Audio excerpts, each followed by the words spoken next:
والصلاة والسلام على النبي صاحب الأمن والأمان وعلى آله وصحبه ما دام الملوان أما بعد فأعوذ بالله من الشيطان الرجيم بسم الله الرحمن الرحيم وَإِذِ ابْتَلَىٰ إِبْرَاهِيمَ رَبُّهُ بِكَلِمَاتٍ فَأَتَمَّهُنَّ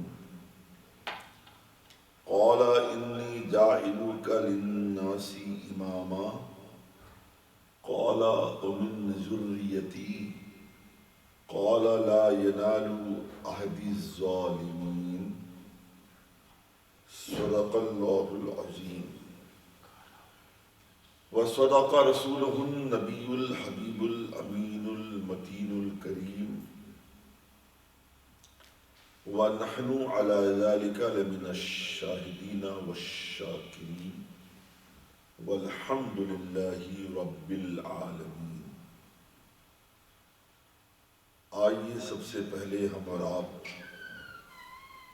انتہائی عقیدت و محبت و احترام کے ساتھ رسول اکرم نور مجسم خلیفۃ اللہ اعظم فخر آدم و بنی آدم انیس بے کساں چارہ ساز درد منداں بے کسوں کے کس بے بسوں کے بس روحی فدا جناب محمد رسول اللہ صلی اللہ تعالی علیہ وآلہ وسلم کی بارگاہ اقدس میں درود پاک کی حسین سے حسین تر ڈالیاں پیش کریں، پڑھیں بآواز بلند اللہم صلی علی سیدنا مولانا محمد وعلی آلہ واصحابہ وبارک وسلم صلاۃ و سلام علیک یا سیدی یا رسول اللہ صلی اللہ تعالی علیک وعلی آلہ وسلم۔ ہم نے آپ کے سامنے سورہ بقرہ کی 144ویں آیت شریفہ کی تلاوت کی سعادت حاصل کی ہے۔ ارشاد باری تعالی ہے بسم اللہ الرحمن الرحیم وَإِذِ ابْتَلَىٰ إِبْرَاهِيمَ رَبُّهُ بِكَلِمَاتٍ، حضرت ابراہیم علیہ السلام کو ان کے رب نے چند باتوں پر آزمایا۔ وَإِذِ ابْتَلَىٰ، اے میرے محبوب آپ انہیں بتا دو، انہیں یاد کراؤ، انہیں بتاؤ کہ ابراہیم علیہ السلام کے رب نے انہیں چند باتوں پر آزمایا۔ فَأَتَمَّهُنَّ، تو انہوں نے ان باتوں کو پورا کر دکھایا، یعنی ان آزمائشوں میں پورے اتر گئے۔ قَالَ، حضرت قَالَ رب کائنات نے فرمایا انی جاعلک للناس اماما، یعنی رب کائنات نے حضرت ابراہیم علیہ السلام سے فرمایا کہ میں تمہیں لوگوں کا پیشوا بنانے والا ہوں۔ قال، حضرت ابراہیم علیہ السلام نے فرمایا، عرض کیا خداوند قدوس کی بارگاہ میں، ومن ذریتی، اور میری اولاد سے، یعنی میری اولاد کو بھی نواز دے مولا تعالیٰ۔ قال، رب کائنات نے جواباً ارشاد فرمایا لا ینال احد الظالمین، ظالم میرے عہد کو نہیں پہنچ سکتے۔ یہ آپ نے پوری آیت شریفہ کا آسان لب و لہجے میں ترجمہ سماعت فرمایا۔ یہ آیت بڑی تفصیل طلب ہے، بہت ساری باتیں جاننے کی ضرورت ہے۔ پہلی بات تو یہ کہ رب کائنات کا یہ فرمانا کہ میرے محبوب آپ ان کو بتا دو، کن کو؟ بنی اسرائیل کو، یہود و نصارہ کو، اس میں مشرکین بھی شامل ہیں، کیونکہ سارے کے سارے حضرت ابراہیم علیہ السلام کو اپنا پیشوا مانتے تھے اور کہتے تھے کہ ہم ان کے دین پر ہیں۔ تو رب کائنات فرما رہا میرے محبوب ان سے کہہ دو کہ تم جو کہہ رہے ہو کہ ہم حضرت ابراہیم علیہ السلام کے دین پر ہیں، انہیں اپنا پیشوا رہنما مانتے ہیں، یہ فقط زبانی جمع خرچ ہے، تمہارے دعوے فقط ہیں اور تمہارا کردار یہ ہے ان کی باتوں کو نہیں مانتے۔ تم اگر واقعی حضرت ابراہیم علیہ السلام کے دین پر ہوتے، ان کے ماننے والے ہوتے، تو پھر رسول آخر الزماں پر ایمان لے آتے، سرکشی نہیں کرتے، شرک و کفر نہیں کرتے، بدعملی بے ایمانی نہیں کرتے۔ یہ فقط تمہارا زبانی دعویٰ ہے، زبان تمہاری کہتی ہے، کردار کچھ اور کہتا ہے، قول کچھ ہے، فعل کچھ ہے نا؟ ارے میرے ابراہیم تو وہ ابراہیم ہے کہ میں نے ان کو چند باتوں پر آزمایا، انہوں نے ساری باتوں کو پورا کر دکھایا، آزمائشوں پر مکمل اتر آئے، اور تم کیا کر رہے ہو؟ تو ان کی خلاف ورزی کرتے ہو، کہتے ہو ان کے دین پر ہیں، ان کے ماننے والے۔ بہرحال تفصیل بیان کرنے سے پہلے یہاں سوال ہے کلمات، یہ کلمہ کی جمع ہے، کلمہ کہتے ہیں بات کو، چند باتوں پر رب نے ان کو آزمایا، اور باتیں کون کون سی تھی وہ ہمیں جاننا ہے، ٹھیک ہے جی؟ اور رب نے جو فرمایا آخر میں کہ ظالم میرے عہد کو نہیں پہنچ سکتے، تو عہد سے مراد کون ہے، ظالم سے مراد کون ہے، یہ ساری باتیں تفصیل طلب ہیں۔ مگر اس سے پہلے ہم حضرت ابراہیم علیہ السلام کے سلسلے میں یہ بتانا چاہیں گے، ابراہیم یہ کون سا لفظ ہے، کس زبان کا لفظ ہے، اس کا معنی کیا ہے، اور آپ کا لقب کیا ہے، وغیرہ وغیرہ۔ ابراہیم یہ سریانی زبان کا لفظ ہے، سریانی زبان کا لفظ ہے، اس کا معنی ہے ابو الرحیم، ابو الرحیم، اب کہتے ہیں باپ کو، رحیم رحم کرنے والا، یعنی رحم کرنے والے باپ، چونکہ آپ بچوں پر بڑی مہربانی فرمایا کرتے تھے، بچوں سے بڑی ہمدردیوں کا مظاہرہ فرمایا کرتے تھے، اور پھر آپ بہت بڑے مہمان نواز بھی تھے، مہمانوں سے بڑی محبت فرماتے تھے، اس لیے آپ کا نام ابراہیم ہو گیا، یعنی رحم کرنے والے یا رحم کرنے والے باپ۔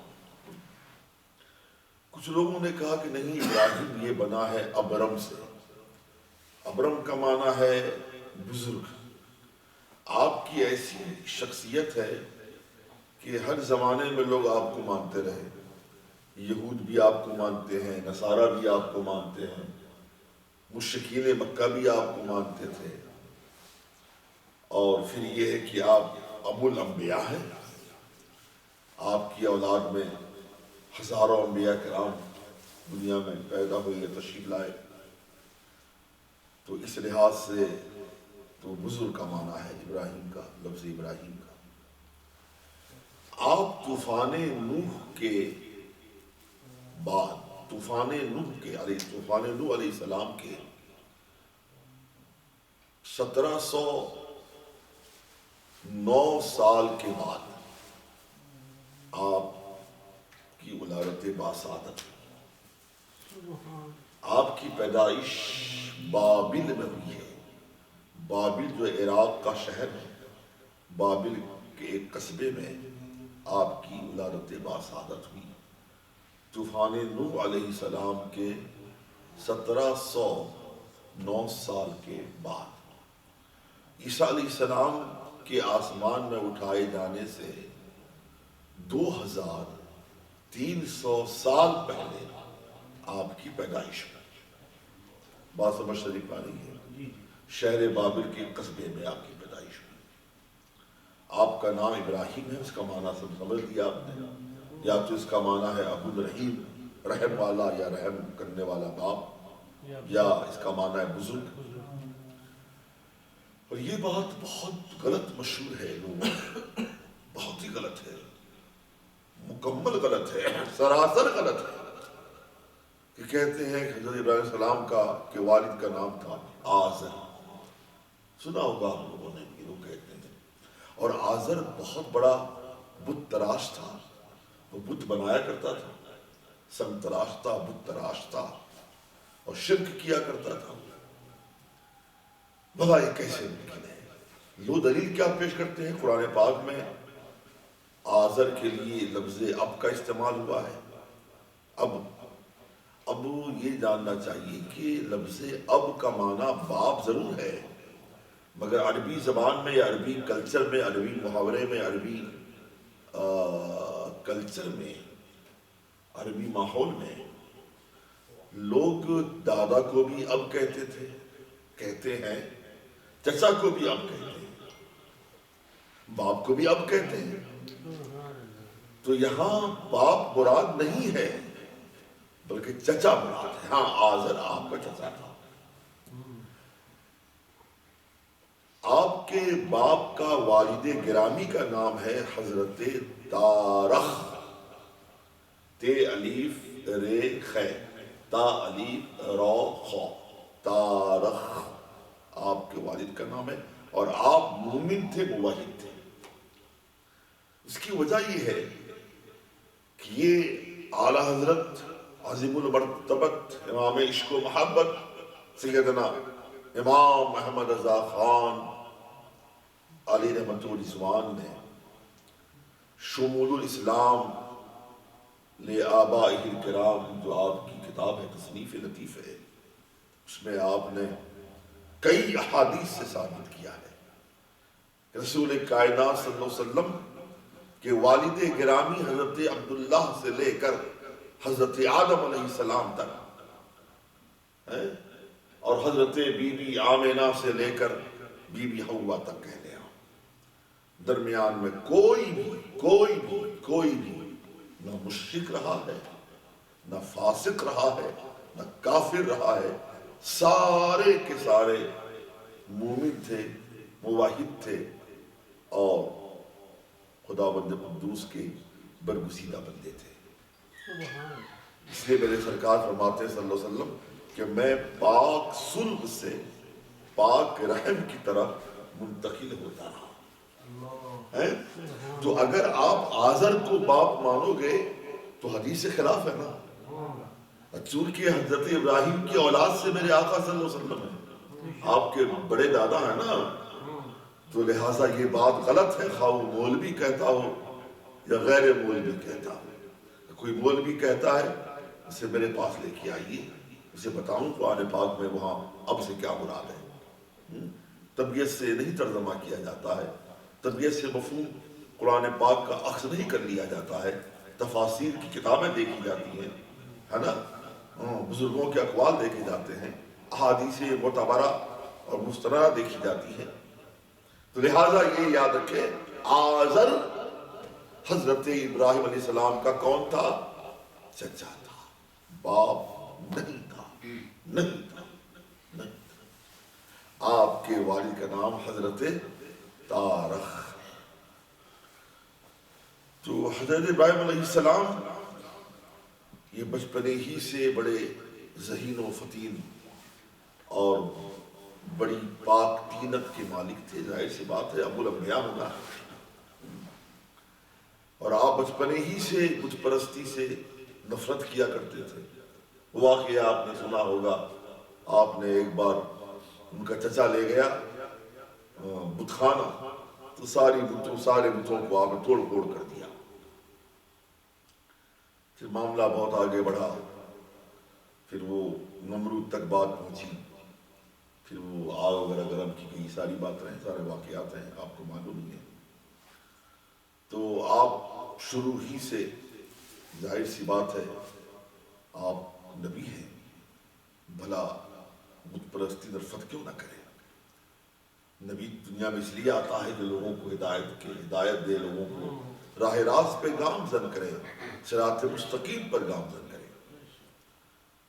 تو حضرت ابراہیم علیہ السلام کو ابو الدیفان بھی کہا جاتا ہے۔ اتنے بڑے مہمان نواز تھے کہ تفاسیر کتابیں بتاتی ہیں کہ کبھی بھی آپ نے مہمان کے بغیر ناشتہ نہیں کیا تا دم حیات ظاہری، کبھی بھی جناب مہمان کے بغیر۔ اگر مہمان کبھی نہ ہوتا تو 4 کوس، ایک کوس کتنا میل ہوتا ہے بولو، 4 کوس چلے جاتے ڈھونڈنے کے لیے کہ بندہ مل جائے، مہمان مل جائے ساتھ لے کے کھائے۔ اسی لیے آپ کا لقب جو ہے، جہاں ابو الانبیاء ہے، انبیاء کے بعد، وہی آپ کا لقب ابو الدیفان بھی ہے نا؟ اتنے بڑے مہمان نواز تھے آپ۔ اب اس آیت مقدسہ میں رب کائنات فرماتا ہے کہ رب کائنات نے جناب ابراہیم علیہ السلام کو بے کلمات، چند باتوں پر آزمایا۔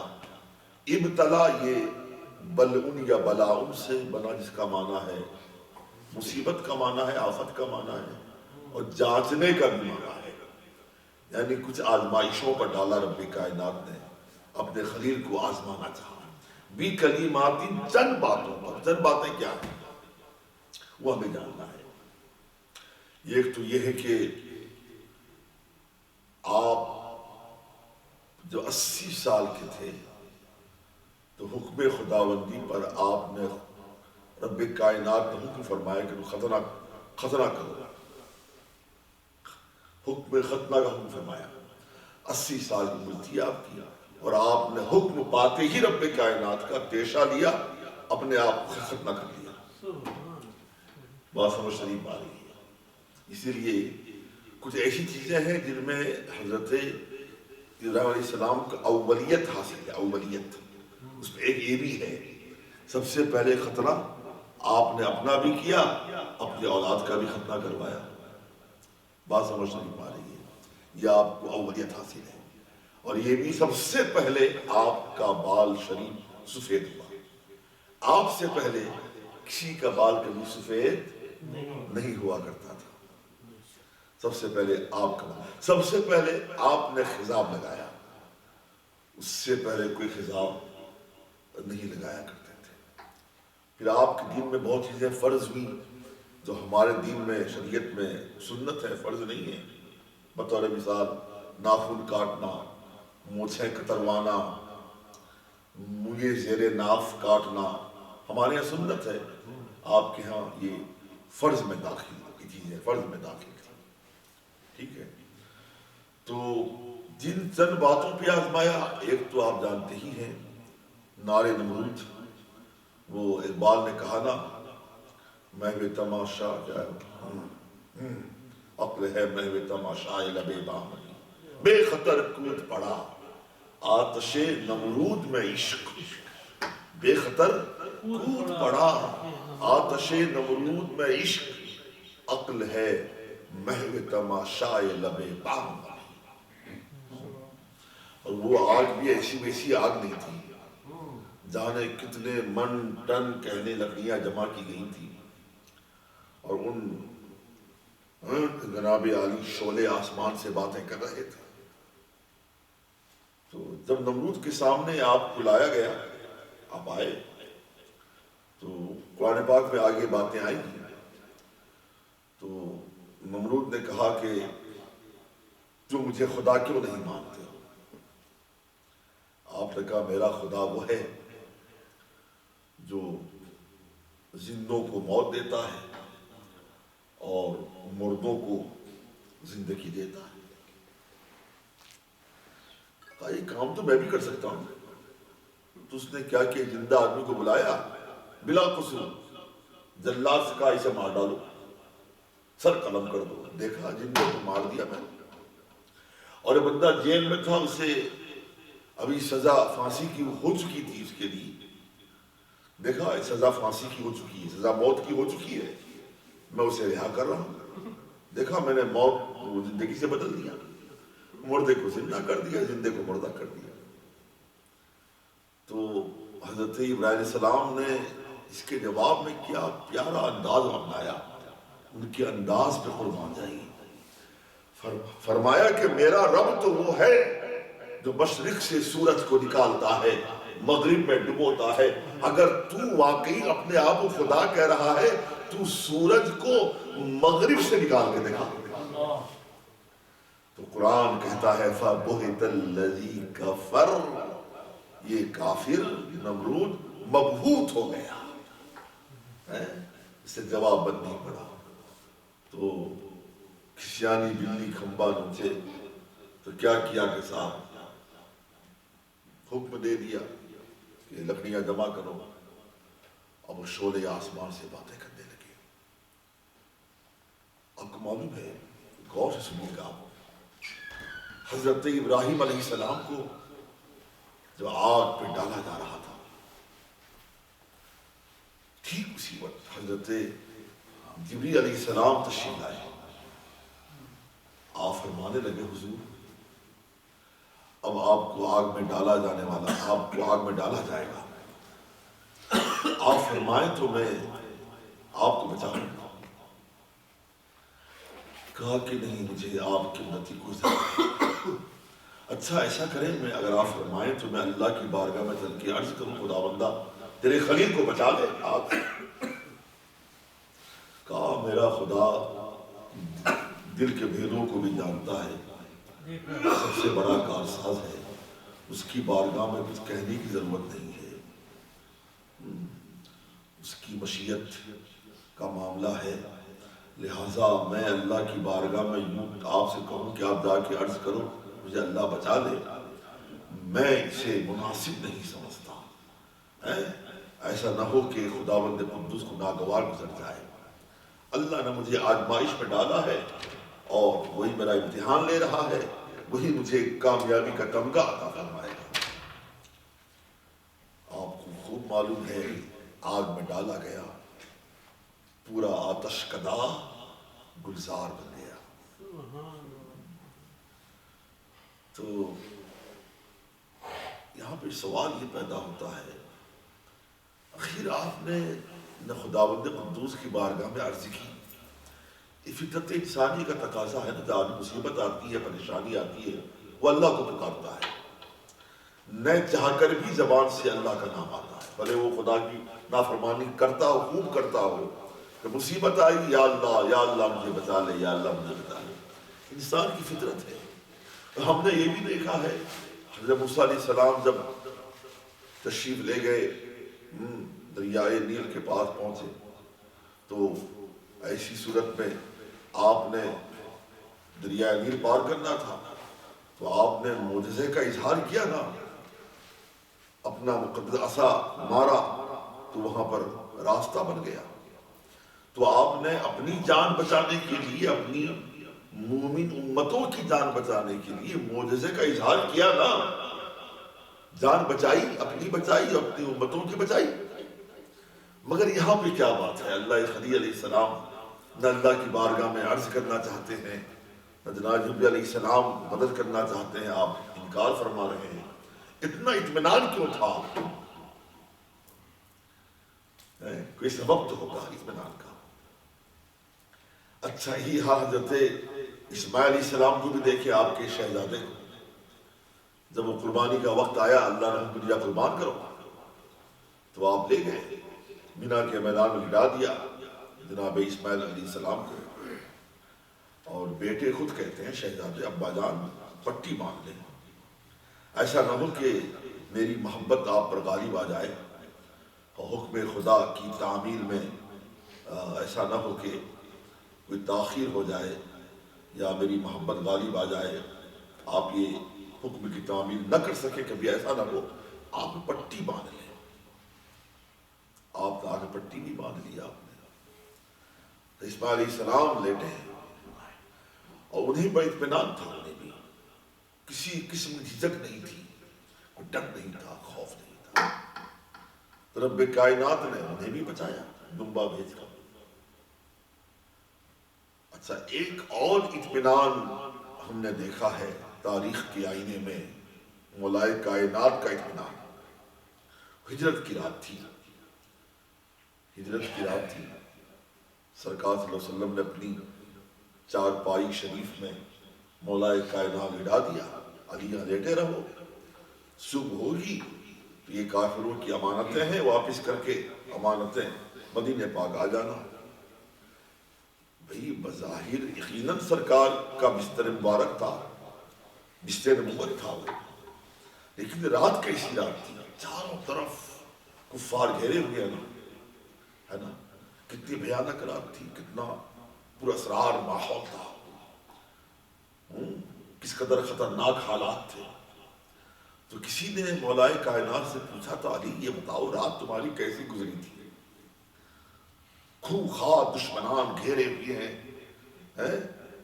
اور جانی دشمن ہیں، تلواریں سوتے ہوئے ہیں، اور سرکار تمہیں لٹا کر چلے گئے، تو رات کیسی گزری؟ بڑا ڈر لگا ہوگا تمہیں، بڑا خوف رہا ہوگا. تو مولائے کائنات فرماتے ہیں قسم خدا کی، والذی بعثہ بالحق، قسم اس ذات کی جس نے رسول پاک صلی اللہ علیہ وسلم کو حق کے ساتھ بھیجا ہے.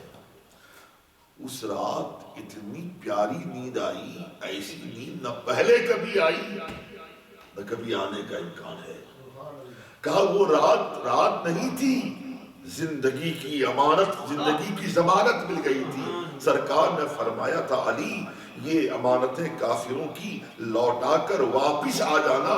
سرکار نے کہا تھا صبح واپس آنا ہے تم کو. مجھے اس بات کا یقین تھا تو مصطفیٰ نے کہہ دیا ہے صبح واپس مدینہ جانا ہے. مجھے یقین تھا موت تو ضرور آئے گی لیکن اس رات میں موت نہیں آ سکتی. گویا سرکار نے زندگی کی ضمانت عطا فرما دی. خیر، جناب ابراہیم علیہ السلام اتنے مطمئن کیوں ہیں؟ جناب موسیٰ علیہ السلام معجزہ کا اظہار کر رہے ہیں، اطمینان کیوں ہے؟ آپ کو معلوم ہے اس کا جواب کیا ہے؟ میرے ابراہیم علیہ السلام ابو الانبیاء اچھی طرح جانتے تھے نمرود یہ آتش کدا کیا ہے. دنیا بھر کی تمام درختوں کو کاٹ کے لکڑیاں لا کے جمع کر کے آگ لگا دے. حضرت ابراہیم السلام کو اطمینان کلی تھا، یقین کامل تھا مجھے دنیا کی کوئی بھی آگ جلا نہیں سکتی، اس لیے کہ ابھی نور مصطفیٰ نور محمدی منتقل نہیں ہوا ہے، وہ میری پیشانی پر اب بھی موجود ہے. اگر میں جل گیا نور محمدی بھی جل جائے گا نا، اس لیے آپ کی اطمینان کلی تھا. تو بے کلمات میں یہ بھی ہے اللہ نے آپ کو آزمایا، بہت سخت آزمائش تھی. اور ہمارا کیا عالم ہے، تھوڑا کچھ ہو جاتا ہے تو جانے کیا کیا اول فول بکنا شروع کر دیتے ہیں. اب اللہ کے خلیل ہیں، خلیل یہ کم بڑی آزمائش ہے، یہ آپ پورے اتر گئے. فَأَتَمَّهُنَّ اللہ فرماتا ہے آپ ان باتوں پر پورے اتر آئے، ہے نا. اسی طرح سوچیں تو حکم خداوندی ہوا کہ اپنے عزیز ترین کو تم قربان کرو میری بات میرے لیے، میرے حکم پر. تو یہ آپ کو معلوم ہی ہوگا کہ جب آپ 90 سال کے تھے جناب اسماعیل السلام پیدا ہوئے تھے، 90 سال کے تھے آپ. تو کتنی تمنا ہوتی ہے بندے کو صاحب اولاد بننے کی. دو چند سال گزر جائیں تو عجیب غریب حالات ہوتے ہیں صاحب. 90 سال انتظار کیا آپ نے، اللہ کی بارگاہ میں دعا کرتے رہے، اور 90 سال میں جناب اسماعیل علیہ السلام پیدا ہوئے اور حکم ہوا کہ انہیں اللہ کی راہ میں قربان کرو. کم بڑی آزمائش ہے، آپ اس آزمائش پر پورے اتر آئے بکلمات. وَإِذِ ابْتَلَىٰ إِبْرَاهِيمَ رَبُّهُ بِكَلِمَاتٍ، اللہ نے اپنے ابراہیم علیہ السلام کو، اپنے خلیل علیہ السلام کو چند باتوں پر آزمایا، اس میں سے ایک یہ بھی ہے.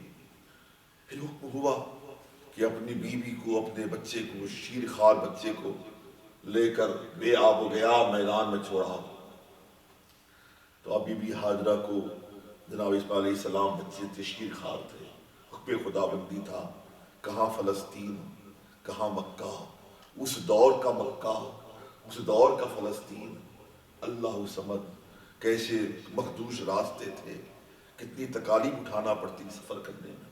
حکم ہوا ہے، 90 سال میں بچہ ہوا شہزادہ، حکم ہے اسے چھوڑا، بے آب و گیا میدان میں، نہ وہاں کوئی بندہ رہتا ہے، نہ کوئی کھانے کا سامان ہے، نہ کوئی پینے کا سامان ہے، بے آب و گیا چٹیل میدان ہے، ریگستان ہی ریگستان ہے۔ تو فَأَتَمَّهُ، تو آپ پورے اتر آئے، اللہ نے آزمایا اور آپ اس پر پورے اتر آئے۔ تو رب کائنات نے جب جب آپ کو آزمایا، کٹھن سے کٹھن آزمائشوں میں ڈالا، اللہ خلیل علیہ السلام بخوشی ان آزمائشوں پر پورے اترے اور ثابت قدم رہے، حکم خداوند قدوس کے سامنے حکم خداوند قدوس کے سامنے سر برخم رہے۔ یہ حضرت ابراہیم علیہ السلام کی بہت بڑی شان ہے۔ تو رب نے فرمایا انی جاعلک للناس اماما، میں تمہیں لوگوں کا پیشوا بناؤں گا۔ رب نے ایسا پیشوا بنایا آپ کو، ابو الانبیاء تو ہے ہی، بلکہ یہود نصارہ مشرکین عرب سب آپ کو پیشوا مانتے رہے، آج بھی مانتے ہے نا۔ تو اس انداز سے رب کائنات نے آپ کو پیشوا بنایا، امام بنایا، رہنما بنایا، رہبر بنایا۔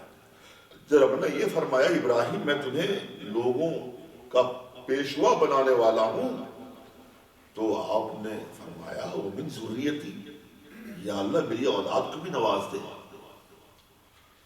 تو رب کائنات نے جواب میں فرمایا کہ لا ینال عہد الظالمین، میرے عہد کو ظالم نہیں پہنچ سکتے۔ یا ایسے بات کہ امانت، نبوت ہے، امامت ہے نا، تو اس میں ظالم نہیں پہنچ سکتے۔ کیا مطلب؟ میرے ابراہیم تیری دعا رد نہیں کی جائے گی، تیری دعا رد نہیں کی جائے گی، اور تیری اولاد میں سب متقی پرہیزگار نہیں ہوں گے، تیری اولاد میں کفار بھی ہوں گے، تیری اولاد میں فاسقین بھی ہوں گے، تیری اولاد میں بدکار و سیاکار بھی ہوں گے۔ تو میری جو امانت ہے، یہ نبوت عطا کرنا یہ امانت ہے، پیشوائی عطا کرنا یہ امانت ہے، اس کو میں عطا کروں گا تیری اولاد کو، ساری اولاد کو نہیں۔ جو فاسق ہیں وہ اس امانت کو نہیں پا سکتے، جو کافر ہوں گے اس امانت کو نہیں پا سکتے ہیں۔ ہاں، جو تیری ذریت میں، تیری اولاد میں جو نیک ہوں گے، جو متقی پرہیزگار ہوں گے، اس سے ڈرنے والے ہوں گے، ان کا سینہ میری خشیت کا گنجی نہ ہوگا، میں انہیں اپنی امانت دے دوں گا، عطا کروں گا میں۔ ظاہر سی بات ہے آپ کی اولاد میں ہزاروں انبیاء کرام نہیں پیدا ہوئے، انبیاء پیدا ہوئے، صلحاء پیدا ہوئے، بڑے بڑے اولیاء پیدا ہوئے، بڑے اکابر پیدا ہوئے، بڑے بڑے زہد و ورع کے شہسوار پیدا ہوئے۔ تو یہاں جو فرمایا گیا وَمِن ذُرِّيَّتِي، میری اولاد، تو رب کائنات نے مکمل انکار نہیں فرمایا۔ بھائی دعائے خلیل ہے، دعائے خلیل رد کیسے کی جائے گی؟